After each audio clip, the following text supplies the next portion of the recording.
It is trimming time, so I trimmed a whole bunch off of these loropetalum. These loropetalum probably need to be fertilized. They're actually one looking leggy and two pretty yellow compared to these over here that are much more purple. But I'm going to cut down these sunshine ligustrum as well, so you can see that I started with a few and I'm making them more like little balls instead of them shooting up and getting leggy. So I'm going to see if I can salvage some of the cuttings. And I wound up also cutting back a lot of these robelinis. One of them looks like it has frizzle, one of the 5 over there. And then one of these here looked like it was getting a little too much water, which is weird, but because I haven't really been watering them that much. But anyway, except for the last couple of days. So, yeah, trimming time, and then I'm going to go back and do a bunch of the robelinis. Look at this lizard over here. Can you see it? It's so huge. And it's doing his little dance.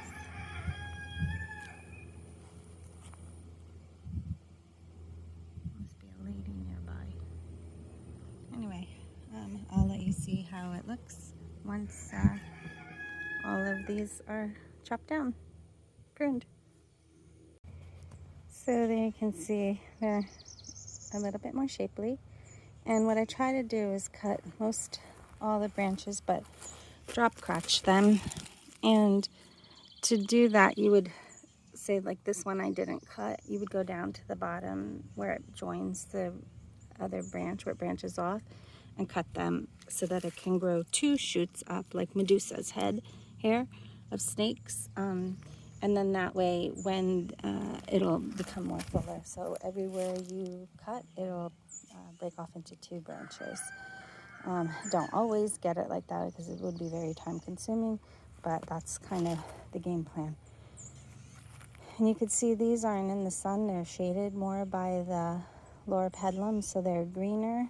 I did cut off a lot of the yellow. And then this side is western sun, so it gets a lot more sun. And they're a lot more yellow in the sun. So if you have a sunny spot, they'll be happy in yellow. Otherwise, they'll be happy in green.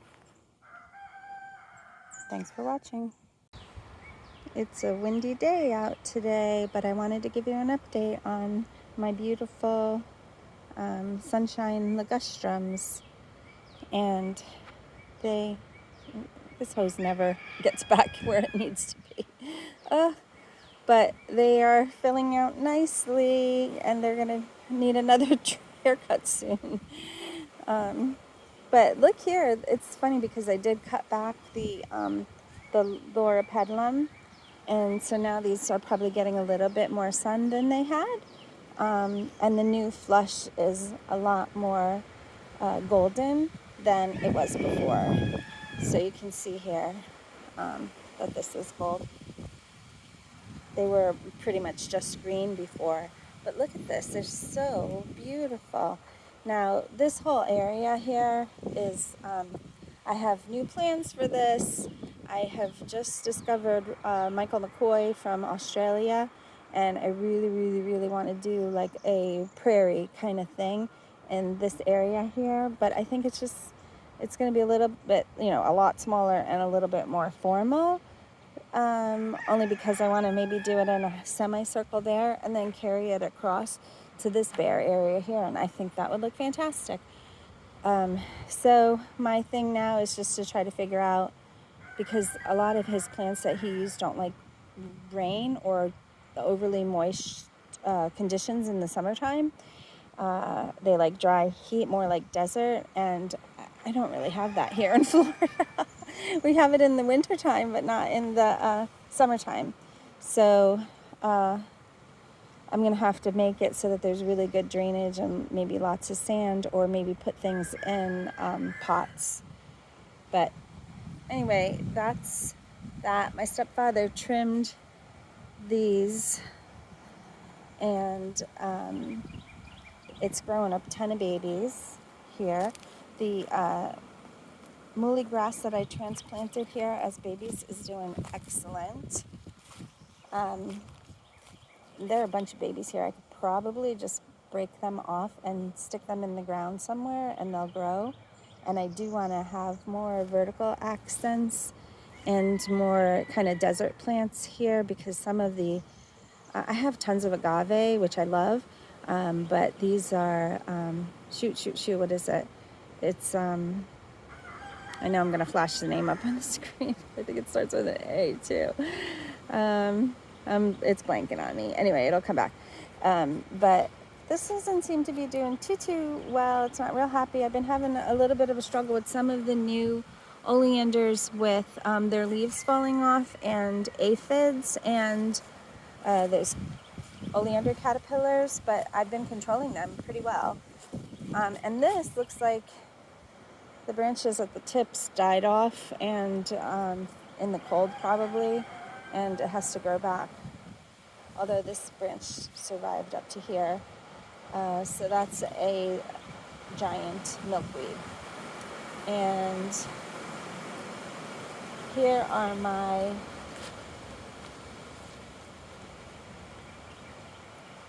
Crinum lilies getting ready to bloom. And this is, woo! Crazy cat.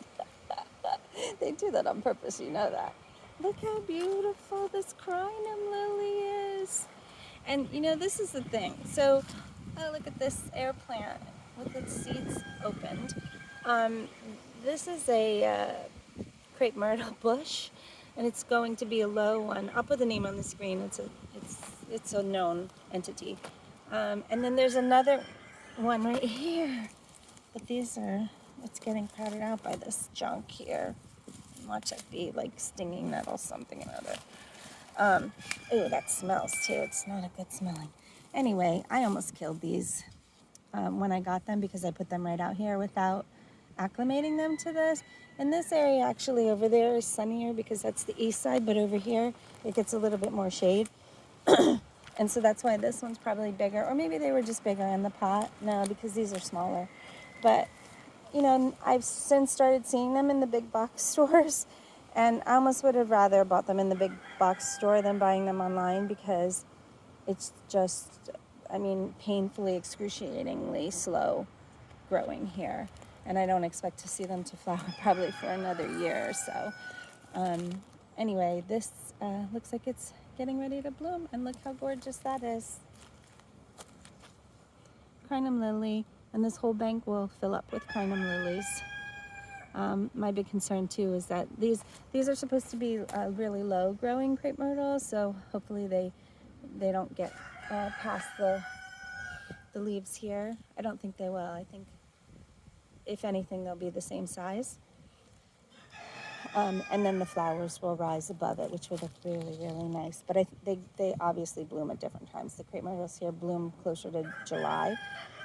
And here it is, the end of April, beginning of May, and this one's out.